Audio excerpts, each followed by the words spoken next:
角色死亡等于永久死亡，并且禁止一切回血，禁止一切复活。在这种条件下，能否通关原神呢？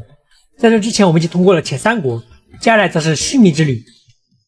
我才发现岩柱普攻的这个天赋，它是可以被角色自己取消掉的。比方说，正常是这样的，就有一段会有炎伤，而这个炎伤必须得角色动作完全做完才出现。比方说这里就没有。我试了一下，与之类似的角色都不会出现这种情况，只能说不愧是3星角色。咱们来给3星角色加点攻击，这里攻击是1635，让咱们吸收下冠状知识。可以看到攻击增加了6点，其实我感觉可以多给主角来点这种小提升，毕竟咱们都游历了这么多国。回过头来才发现，换人单机这里的装饰是正常没有的，这话还蛮好看的。原神 NPC 的刷新是这样的，会先从站着，然后变成该有的动作。警告警告，变态旅行者出没。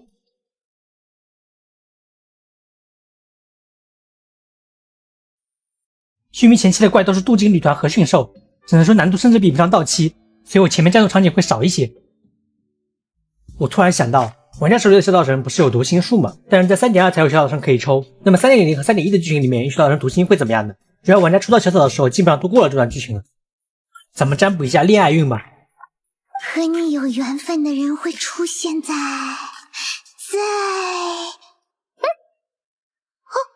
多，怎么会有这么多人？海王旅行者其实浪得续命，我是从一开始就说明了这是切片，这个英文也就是欧米伽型号的多托雷，也是希腊字母表最后一个符号。这个字母让我想起了初中物理。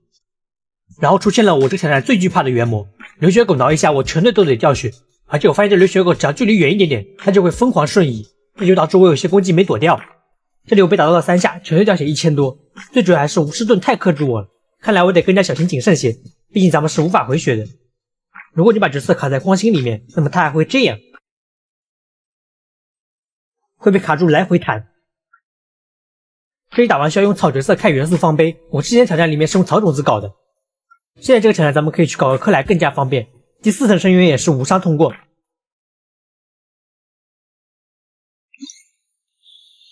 谢谢巡猎员科莱前来报道。做完我突然想起来，我主角不是也可以切换草属性吗？只能说还是被固有思维给限制了，不过多个角色肯定不亏。这个应该就是大慈书王的神装了，只能说7成的神装都是往白色上面靠的，白色是真的有神性的一种颜色。要不是有时间限制，我这里能让 NPC 杀完，毕竟咱们自己不进入战斗也就意味着无掉血风险。我这已经尽量快的点剧情了，因为此时外面在打雷，在剧情中途如果被雷劈到，那么就意味着你白掉血了。回放一下刚才的瞬间，这个被雷劈的成就原来是结束之后自动达成的，200血换5原石，我只能说血亏。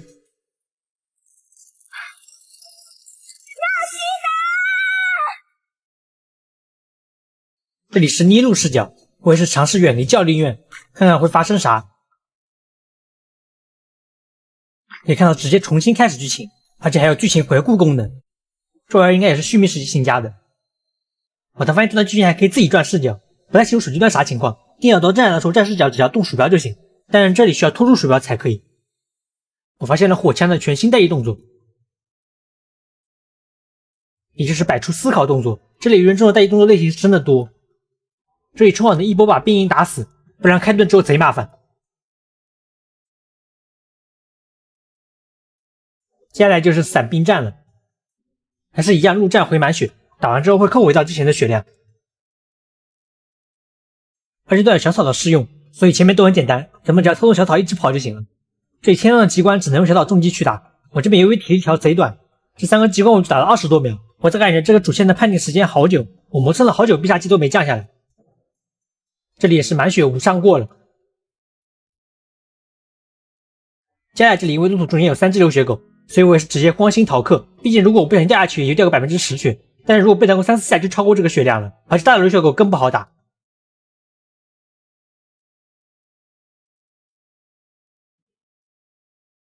最终战也是非常轻松拿下。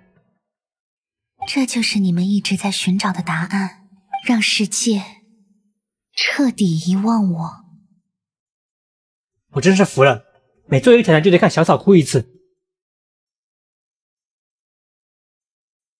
哦，后面还有一个，而且马上还要复刻了，别急，下期就到你了。续命挑战这么轻松，是因为我发现整个续命都可以不突破世界等级，但是现在想去分担得冒险等级40才行，所以被迫无奈我也只能去突破了。这次续命主线完成，接下来就是卡利贝尔线。刚做完 4.7， 现在回头看也是种全新体验。我发现一个正常情况发现不了的东西，我外面是已经关闭了神像的回血功能，但是这个任务里面的神像它居然是默认全队回满血的。老米，你知道我自己扣血有多麻烦吗？这里咱们就出去扣血好了，因为这神像还得来，而且它是无法调是否回血的，它没有这个选项。这里我特意等确认人进门，看看会发生什么。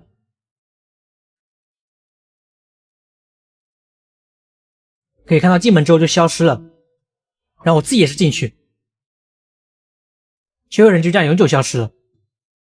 冰尺度在我双手面前也是非常轻松就打完了。这个是预言家的声音。生命啊，为何在跪拜呢？我又不是什么神明，我只是罪人。这个时候就应该要成为命运的织机了，在数百年前就开始的计划。